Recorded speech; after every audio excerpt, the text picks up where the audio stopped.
O Andy Warhol, ele pode muito bem ser considerado o vilão, sabe, da história toda, porque por conta das coisas que ele falava, das coisas que ele pintava, como ele entendia a arte. E, bom, vocês devem conhecer o trabalho dele através das obras de pop art, que ele foi um dos fundadores e grande representante desse movimento artístico. E a pintura mais famosa deles, provavelmente vocês devem conhecer, que é o da Marilyn Monroe, em várias cores, né, diferentes de saturação. E ele tem várias outras grandes obras, como da sopa de tomate, latas de sopa Campbell, né, que eram latas de sopa de tomate vendidas no supermercado, e ele pintava essas latas de sopa, né. Então ele tinha muito dessa coisa de pegar algo que era muito banal, que era algo que a gente estava muito acostumado já a ver, por exemplo, dentro de lojas, de supermercados, de lojas de varejo, e ele pegava aquilo e fazia numa proporção muito maior, e era isso. E ele tinha umas falas assim também polêmicas, que a gente pode sim trazer para discussão hoje em dia. Ele acaba criando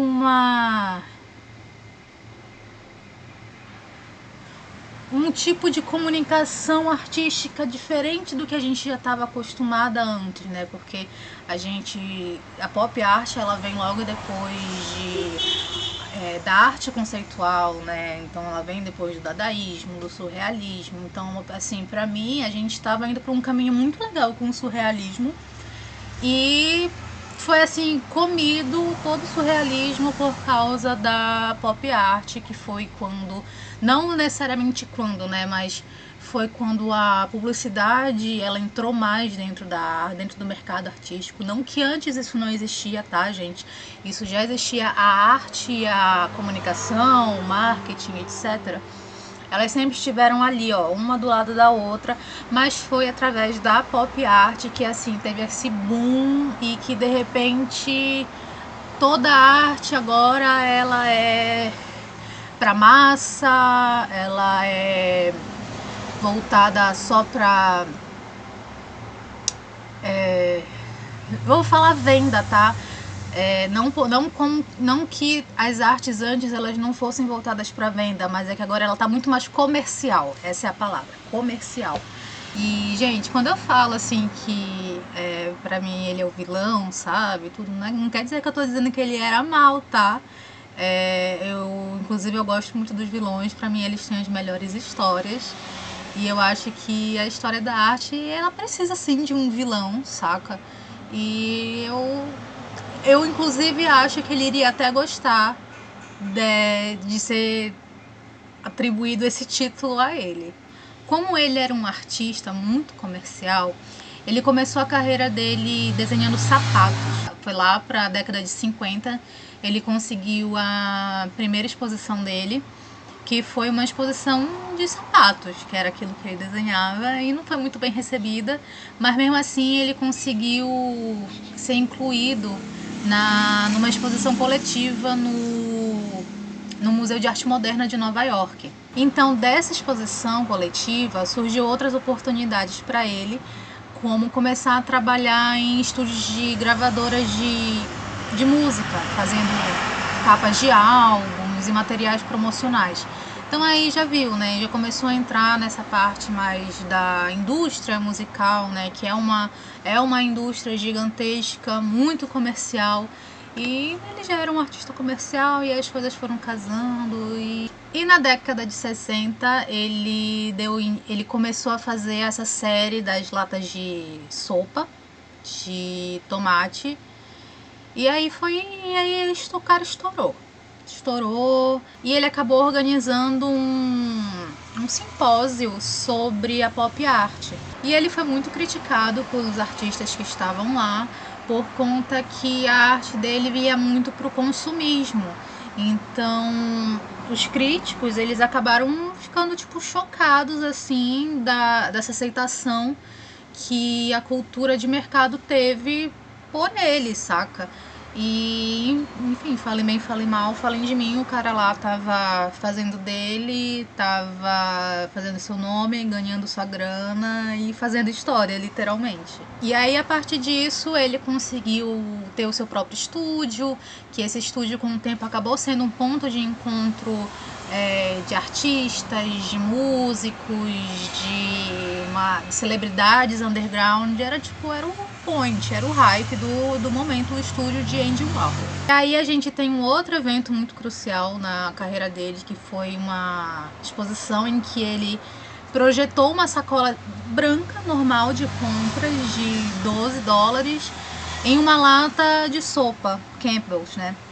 E aí essa pintura dessa lata dentro da sacola custou $1.500. E depois ele autografou essas latas e vendeu 3 por 18 e cada por 6,50. O cara literalmente, mano, comercializou a parada inteira.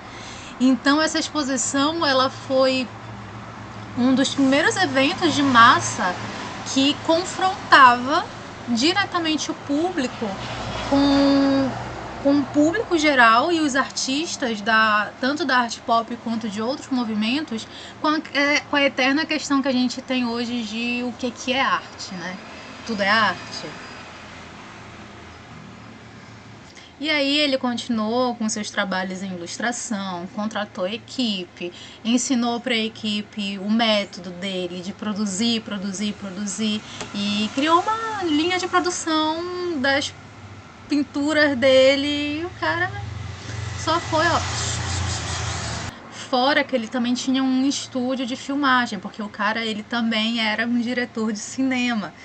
Então ele pegou assim vários excêntricos, a galera boêmia, a galera da contracultura, e intitulou essa galera de super estrelas. E essa galera participava dos filmes do cara, e com isso ele acabou revelando essas conexões que ele tinha com as pessoas de vários setores da arte, né? Não só das artes visuais, não só da parte comercial, mas musical, mas também a parte do cinema. Então, durante essa década de entre 50, 70, acho que até para 80 aí, a gente tem muita influência do cara no mercado criativo. Ele dizia que para ele a vida sempre foi como se ele estivesse dentro da TV. Como se a vida dele fosse uma novela, um filme. E era por isso que ele fazia as coisas que ele fazia. Porque para ele realmente tudo era um grande comércio, digamos assim. Ele fala que a televisão, né, o cinema, produções audiovisuais que contam histórias, ou então até mesmo propagandas, publicidade, elas não exageram nas reações, elas não exageram nas histórias. Não é irreal aquilo que se passa na TV. O que é irreal é aquilo que a gente vive na vida real. E o audiovisual, ele só mostra outras formas e outros diálogos que essa irrealidade que a gente vive no mundo real acontece. Não sei se eu fui clara. Dá pra parar assim e pensar, caraca, velho. O cara tem um ponto aí, sabe? É assim, gente, o cara não parou de produzir, ele realmente cumpriu com o que ele sempre dizia, eu quero produzir, eu quero produzir, eu quero produzir, e produziu até o final da vida, sempre sendo muito criticado por ser esse artista comercial, por ser um artista empresarial, sendo que, gente, eu acho que o Warhol, ele mexia tanto